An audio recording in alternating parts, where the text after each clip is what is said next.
São 8h35 da manhã, esse aqui é o Jornal da Bandeirantes Gente, trazendo para vocês mais uma entrevista importante. Vamos conversar agora ao vivo com o vice-governador do estado de São Paulo, Felício Ramute, que está conosco, conectado aqui, para tratar de um tema importantíssimo para a cidade de São Paulo, que é a questão da Cracolândia. O vice-governador do estado de São Paulo é o grande responsável pelas ações que estão sendo realizadas nessa região. Ele vai coordenar o trabalho, que será intensificado a partir de agora num acordo que foi anunciado nesta semana pelo governador Tarcísio de Freitas e o prefeito Ricardo Nunes, aqui da capital paulista. Vice-governador do estado de São Paulo, Felício Ramute, seja bem-vindo aqui à Rádio Bandeirantes. É com câmeras que nós vamos resolver o problema da Cracolândia? Bom dia para o senhor. Bom dia, Pedro. Bom dia, Cláudio Humberto, a Sônia Blota. Já respondendo de pronto para você, Pedro, e a todos que acompanham a Rádio Bandeirantes. Não, o programa é muito maior do que isso, e aí eu posso detalhar para você cada item em relação a esse programa, que escutou muitos especialistas, viu, Pedro? E nós falamos com a sociedade civil, especialistas, gente de todo viés ideológico, para que a gente pudesse construir um plano que ao longo dos próximos meses, anos, pode transformar a região central da cidade. Posso detalhar aqui para vocês, ao longo da entrevista, cada ação em cada área, porque eu costumo dizer, Pedro, Cláudio Humberto, Sônia, todos vocês, que se a gente juntar 13 especialistas na área, nós vamos ter 5 opiniões diferentes. E o que nós fizemos foi construir este projeto, escutando aquilo que é consenso. Pegamos o que era consenso de cada opinião e transformamos nesse grande plano. Governador, muito bom dia, bem-vindo ao nosso programa. Eu queria saber, governador, o seguinte: em que medida a sua experiência como ex-prefeito, uma cidade importante de São Paulo, orienta, digamos assim, a sua conduta nesse enfrentamento, né? E quais as chances de êxito definitivo disso, né? Porque a gente tem falado aqui, governador, há anos, né, na Rádio Bandeirantes, este programa, já até mostramos aqui, certa vez, uma série de gravações de autoridades ao longo desses anos, dos últimos 20, 30 anos, prometendo que, olha, agora a Cracolândia vai ser resolvida. Tá? Isso, até hoje, a gente vive essa situação, né? A cidade de São Paulo vive essa situação. E eu queria saber do senhor isso. Primeiro, uma garantia, se o senhor pudesse nos dar um prazo para que essa questão fosse resolvida em definitivo, e também isso, né? De que maneira o senhor, essa experiência de ter sido prefeito é importante neste momento? Olha, Cláudio, primeiro, essa experiência de prefeito é importante porque a gente desenvolve, inclusive, a capacidade de escutar. E a gente teve, para produzir esse plano, que tem 4 diretrizes principais. A primeira questão é a abordagem qualificada. Nós precisamos abordar esse usuário das cenas abertas de uso com especialistas na área de dependência química. A última pesquisa da Unifesp mostrou, ali do Lecuca, mostrou que 90% das pessoas abordadas na pesquisa disseram que gostariam de sair daquela situação. Nós precisamos usar todas as técnicas possíveis de convencimento para levar essas pessoas para um acolhimento. A abordagem qualificada é o primeiro ponto comum. O segundo ponto é uma oferta de linha de cuidado ampla. Não existe uma única linha de cuidado para cada paciente. Nós precisamos entender a realidade de cada um. Vou dar um exemplo simples. Se você aborda um usuário, acolhe e acredita que para todos eles o importante é afastá-lo da família porque ele teve algum problema no âmbito familiar, você pode estar incorrendo num grande erro, né? Tem aqueles que vão precisar da família para poder sair daquele momento difícil, de vulnerabilidade que vivem.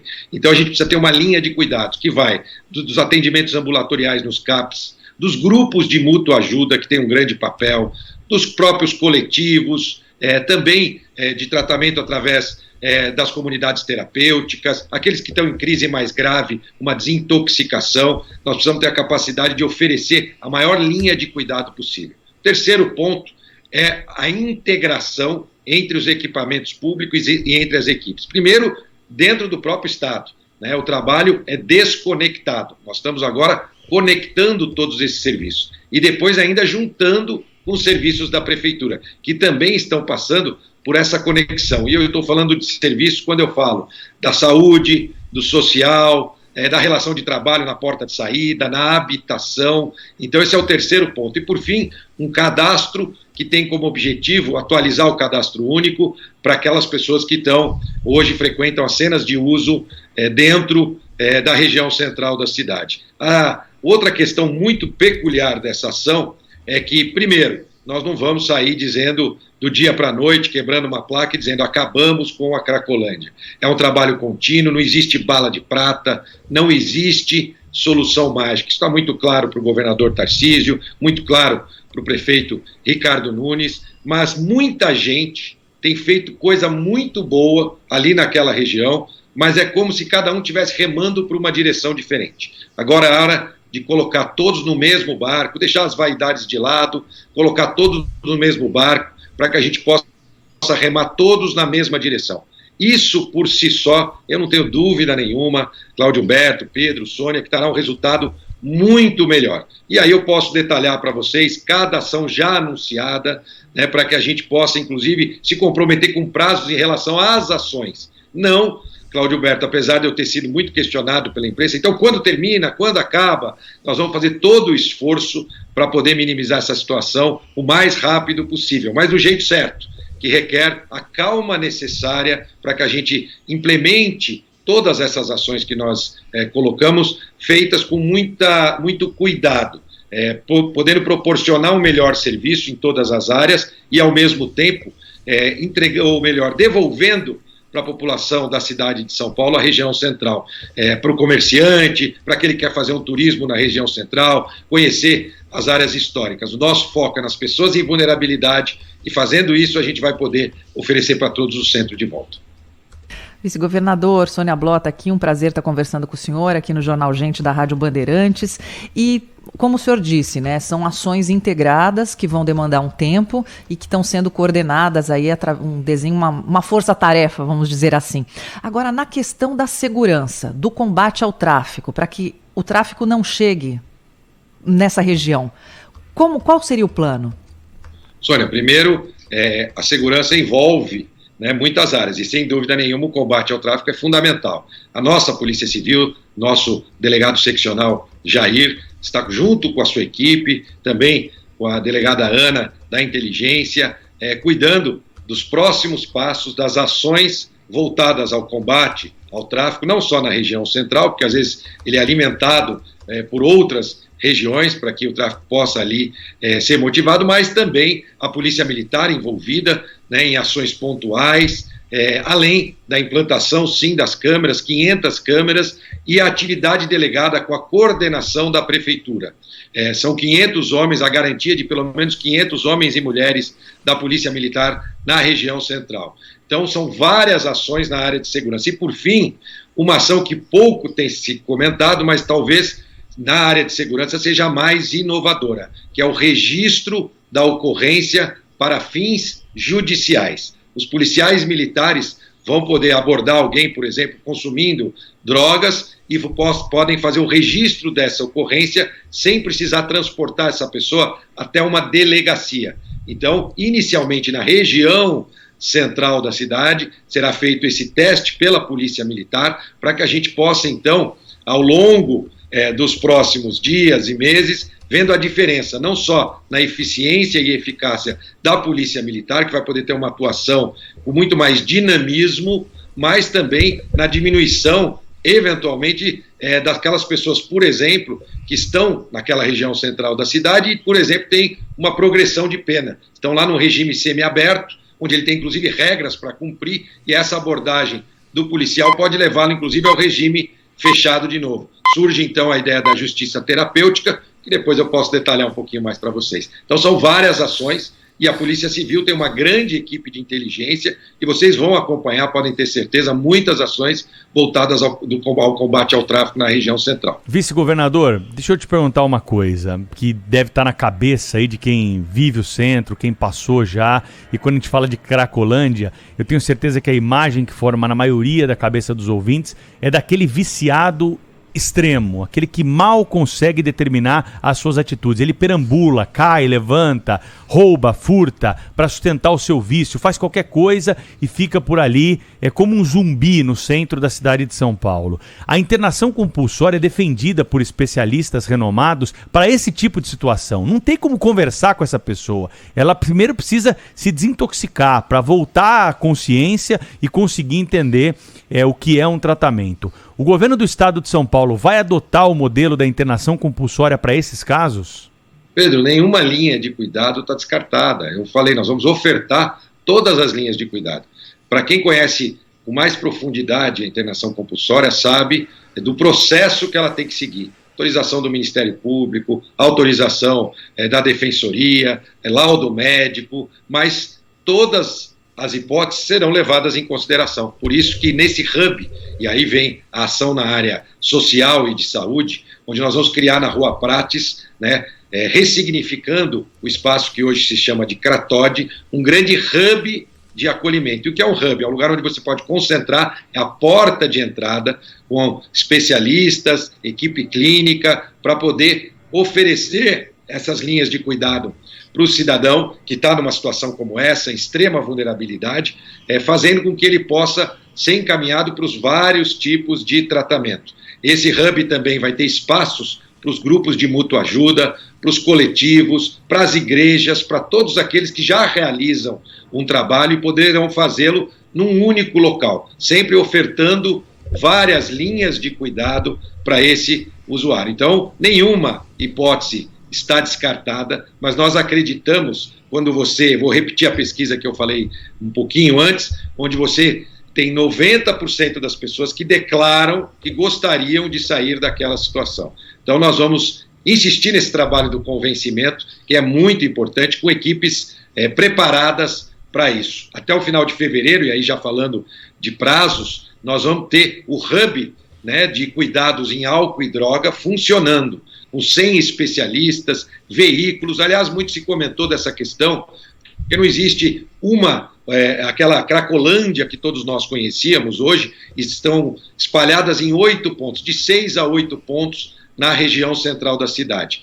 E a abordagem tem que também ter uma nova dinâmica. Então, vou ter veículos que vão ajudar esses especialistas a chegar até os locais, a transportar aquelas pessoas que concordarem em serem levadas até o hub, e dentro do hub nós vamos ter uma casa de passagem. O que significa isso? Que às vezes você convence a pessoa a seguir para uma linha de tratamento, e se você perder aquela oportunidade, talvez ele nunca mais volte. Então não dá para você falar, volta amanhã, que aí a gente vai te encaminhar. Então ele vai ficar ali mesmo, acolhido nessa casa de passagem, para o encaminhamento para os equipamentos públicos, sejam do município ou do estado, de acordo com a linha de cuidado que for escolhida para ele. Agora, governador, tem essa pergunta eu até peço desculpas aos ouvintes, que eu faço sempre aqui quando conversamos ou entrevistamos uma autoridade como o senhor sobre essa questão da Cracolândia, que é a abordagem ou a garantia que merecem os cidadãos que têm as suas vidas afetadas, muitas delas destruídas, não por serem viciados em drogas, mas porque tiveram o seu comércio inviabilizado, né? Gente que economizou a vida inteira, comprou lá um apartamentinho ali para iniciar, jovens casais, a gente já descreveu tantos casos aqui, e simplesmente de uma hora para outra a sua vida acaba, porque afinal de contas ele não pode mais continuar vivendo ali, até para a segurança da sua própria família, e também não perdeu a condição de reproduzir em outro local, né, a capacidade de compra ou de aluguel de um imóvel, etc.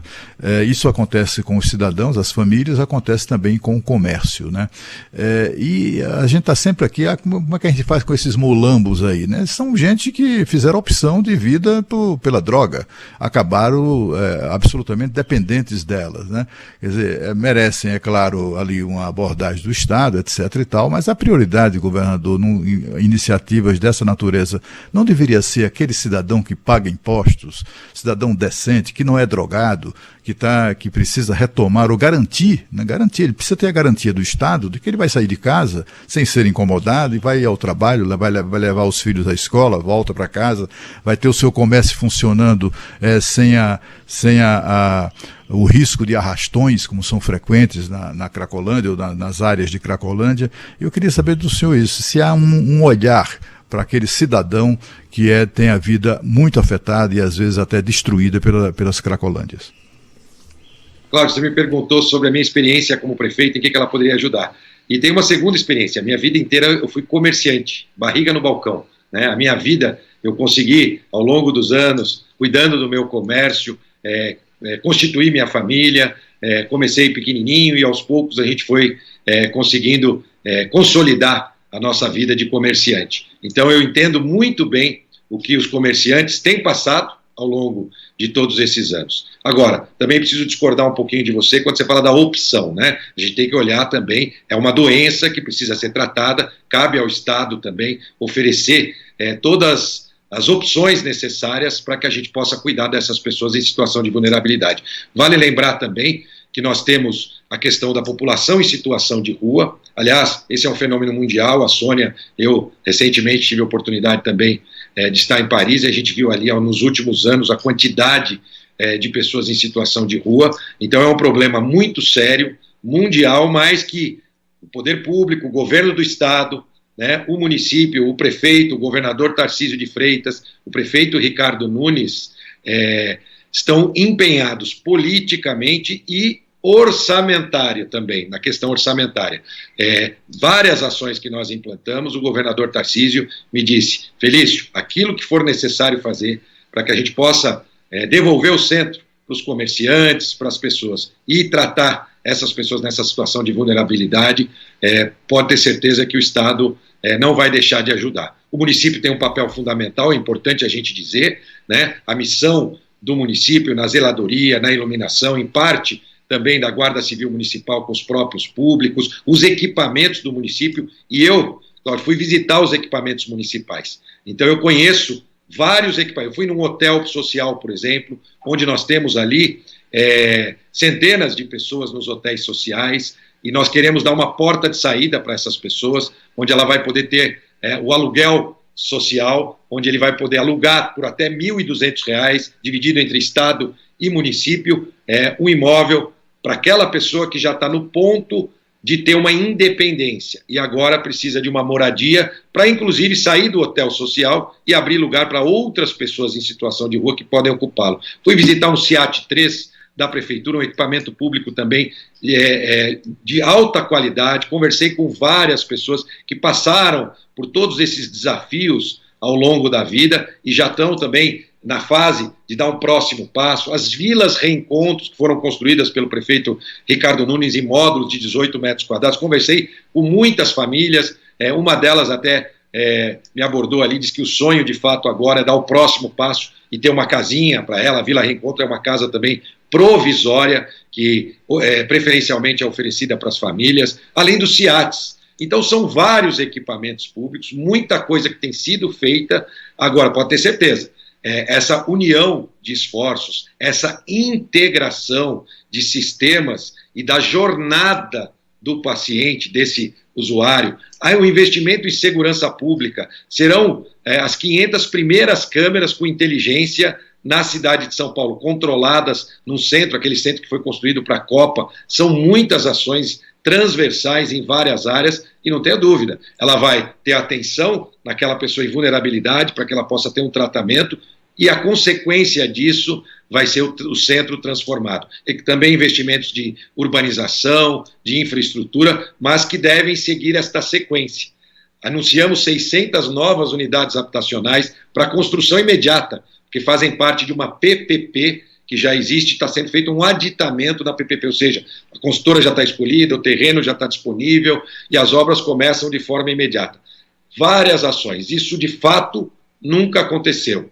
E agora nós vamos arregaçar as mangas, dia e noite, trabalhar para que o centro da cidade possa ser aquele centro que talvez o Cláudio Humberto já tenha tido a oportunidade de frequentar, conhecer, o Pedro, a Sônia, que nos enche de orgulho. Tem prédios históricos lá, atrações turísticas e um comércio forte, por exemplo, na área de Santa Ifigênia, na área do comércio de motos, e eu também, pessoalmente, já falei com alguns comerciantes, já falei com os COSEGs da região e vou continuar falando e visitando a região central para acompanhar cada passo. Esse trabalho também vai ser medido, indicadores, metas, para que a gente possa avaliar se está no caminho certo. O que a gente fez que deu bom resultado e o que a gente fez que não, o resultado não foi a contento. Vamos errar no meio do caminho, faz parte do processo, mas muito importante a vontade política e os recursos necessários para fazer aquilo que a população da cidade de São Paulo precisa para ver o centro transformado. Vice-governador, entre as medidas que o senhor listou, tem uma que o senhor falou, justiça terapêutica. O que é? Primeiro, é importante a gente saber que por volta de 60% a 70% das pessoas que frequentam as cenas abertas de uso já passaram pelo sistema penitenciário, ou são procurados até, ou cumprem penas, por exemplo, com benefícios de pena do regime fechado para o regime semiaberto. E o que nós vamos fazer é a abordagem intensificada com esse registro da ocorrência, o que pode levar, inclusive, aquele que está em regime semiaberto a voltar para o regime fechado. E nós vamos oferecer, por exemplo, para essas pessoas um regime fechado com tratamento e cuidados. Então, esse é um caminho para que a gente possa implantar a justiça terapêutica. O outro caminho é aquelas pessoas que não têm nenhuma passagem pela polícia e são abordados ali cometendo algum tipo de penalidade leve, algum tipo de infração leve. Eles também, ao invés de serem fichados, vamos dizer assim, eles passam a ter como oferta o tratamento, seja através do tratamento ambulatorial, ou internação em comunidades terapêuticas, ou melhor, acolhimento nas comunidades terapêuticas, internação nos hospitais gerais, a desintoxicação. Então, a justiça terapêutica, em conjunto com o Tribunal de Justiça, a Defensoria e Promotoria, será mais um caminho de convencimento para que a gente possa levar essas pessoas a cuidarem de si.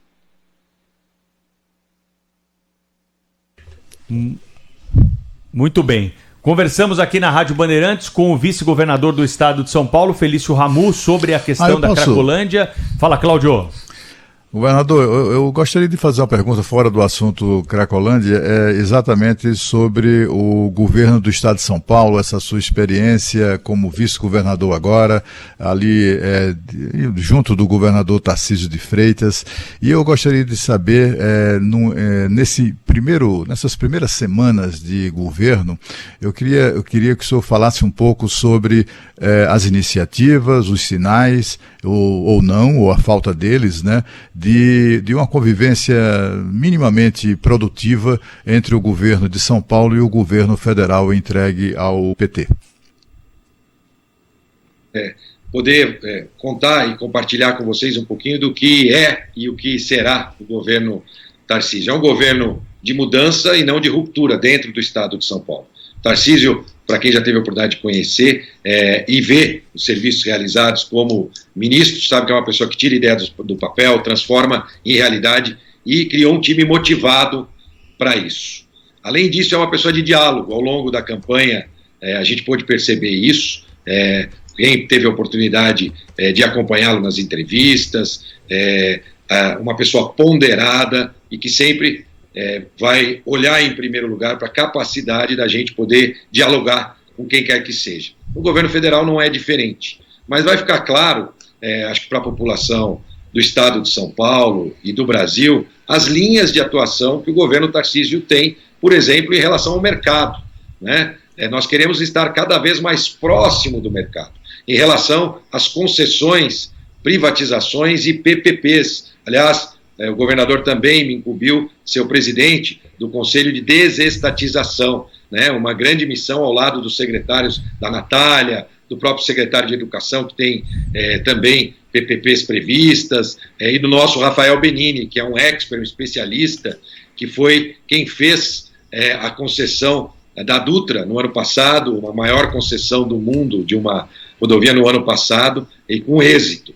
Então, portanto, são especialistas na área e eu vou poder acompanhá-los. E essa questão da concessão, privatização, vai poder mostrar um pouquinho a diferença de capacidade de gestão, capacidade administrativa e da forma de fazer política do governador Tarcísio de Freitas e, claro, do governo federal. Mas ao longo dos meses, dos anos, a população vai poder entender e perceber o que é melhor para ela. Agora, em relação ao diálogo, o Tarcísio já pela terceira vez, então, se encontra com o presidente da República, em relação, por exemplo, ao Porto de Santos. A equipe que está conosco foi a equipe que ajudou a desenhar a privatização do Porto de Santos, e ele é insistente e tecnicamente preparado para defender cada ponto e por que esses pontos são tão positivos para o Estado de São Paulo e para o Brasil. Vai ser investimentos ali na Baixada Santista como se nunca se viu, travessia seca, geração de milhares de empregos e a diminuição do custo Brasil, com mais eficiência para o Porto. Isso é bom para São Paulo, é bom para o Brasil. Ele vai insistir tecnicamente, mostrando como seria importante a gente dar esse passo em relação, por exemplo, ao Porto de Santos. Temos outros projetos em conjunto, mas os canais de comunicação estão abertos. Aliás, o governo federal deu até um sinal, Cláudio, quando ele não colocou o Porto de Santos na lista daquelas empresas que ele mandou parar o processo de desestatização. Então, o Porto de Santos não entrou nessa lista, o que abriu a oportunidade para o diálogo com o governo federal. Então, o governador Tarcísio tem esse canal de comunicação com o presidente Lula, até com o Haddad, ao longo da campanha, tiveram um respeito, ainda que adversários, ao longo da campanha. O nosso vice-governador Geraldo Alckmin, eu tenho uma amizade também antiga com o vice-governador Geraldo Alckmin, portanto, são muitos canais de comunicação, mas, claro, diferenças em como a gente vê o futuro do nosso Estado, do nosso país, na gestão, na administração e na forma de fazer política. O governador Tarcísio é um grande gestor e praticante da boa política. Vice-governador do Estado de São Paulo, Felício Ramu, obrigado pela entrevista aqui para a Rádio Bandeirantes. Até uma próxima oportunidade, governador. Eu que agradeço, um bom dia a todos. Obrigada, vamos continuar aqui trabalhando para transformar a vida das pessoas para melhor. Obrigado pela oportunidade. Boa sorte. Rede Bandeirantes de Rádio.